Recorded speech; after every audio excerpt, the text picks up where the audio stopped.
कांग्रेस कार्यालय में अध्यक्ष करण मेहरा के नेतृत्व में प्रेस वार्ता की गई, जो कांग्रेस के डेलीगेशन के जोशीमठ दौरे से लौटने के बाद की गई। इस दौरान प्रदेश अध्यक्ष करण मेहरा द्वारा जोशीमठ में मौजूदा हालातों के बारे में जानकारी दी गई, साथ ही राज्य सरकार पर भी गंभीर आरोप लगाया है।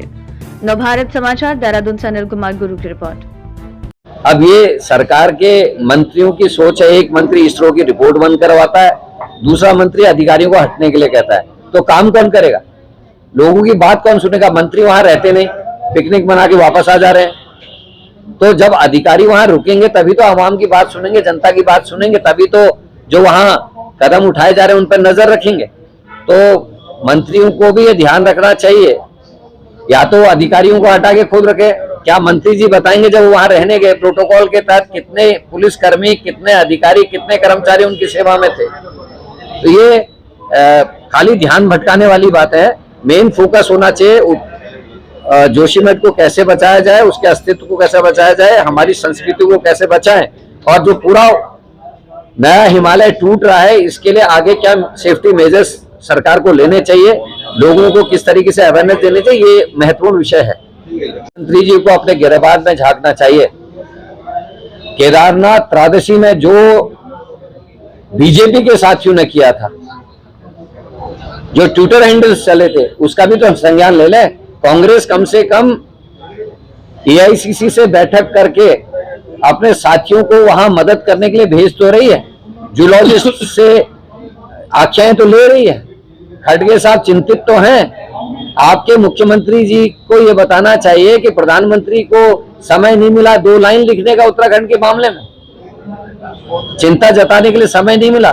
देश के सर्वोच्च साइंटिस्टों को और सर्वोच्च जूलॉजिस्ट को भेजने का अभी तक समय नहीं मिला। इसरो की रिपोर्ट को बंद करने से अच्छा था जो वहां के बचाव के लिए, जो प्रिवेंट करने के लिए जो कदम उठाए जाने चाहिए थे वो उठा लेने चाहिए थे। लेकिन सरकार अपनी नाकामी को छिपाने के लिए अब फिर से दोष विपक्ष को देने का काम कर रहे हैं। हमको भी मिले क्योंकि पूरा पहाड़ दरक रहा है। उत्तरकाशी, हमारा कर्णप्रयाग, रुद्रप्रयाग, ये सभी जगह तो क्रैक्स आ गए हैं, सभी जगह तो टूट फूट हो रही है। तो क्यों एक बार कहीं से विस्थापित हो गया आदमी दोबारा वैसी स्थिति में रहना चाहेगा? इसको सरकार को समझना चाहिए। और सरकार 2 साल से चुप क्यों रही? जब एनटीपीसी की टनल में पानी घुसा रेहड़ी में, तब से अगर सेफ्टी मेजर्स उठाए गए होते तो शायद आज स्थिति नहीं होती। और लोगों का यह भी कहना है कि मुख्यमंत्री बार बार एनटीपीसी को बिना जूलॉजिस्ट की रिपोर्ट आए हुए क्लीन चिट क्यों दे रहे हैं, और उस बात के बारे में सरकार और उनके प्रतिनिधि ये नहीं बता रहे हैं कि जब काम रोकने के आदेश 1 तारीख को या 2 तारीख को मुख्यमंत्री ने दे दिए थे, तो 10 तारीख की रात को 2 बजे एनटीपीसी की टनल में काम कैसे हो रहा था? जिस पत्रकार ने वो सब भेजे वीडियोस, उसके बाद ये जानकारी सबको मिली। इसरो की रिपोर्ट को क्यों बंद किया गया, उस वेबसाइट को क्यों बंद किया गया, इस बात को सरकार स्पष्ट करे। और हम लोगों ने बहुत सारे तथ्य और लोगों के सबूत जुटाए, जैसे कर्णप्रयाग में 2021 से लगातार लोग प्रशासन को, सरकार को पत्र लिख रहे हैं, लेकिन उनके पत्रों का उत्तर तक देना उचित नहीं समझा। आज 38 परिवार ऐसे मकानों में है जो रहने काबिल नहीं है, कभी भी उनकी जान जा सकती है। नए हिमालय को लेकर चिंता जताई है, और अनेकों पर्यावरणविद, जूलॉजिस्ट और जो स्पेशलिस्ट हैं, उन लोगों की जो चिंताएं हैं उसको मैंने आपके बीच में बांटने का काम किया। और सरकार के जो इंतजामात हैं मैं उनको काफी मानता हूं। कल रात वहां बर्फ भी गिरी, आपकी जानकारी में है।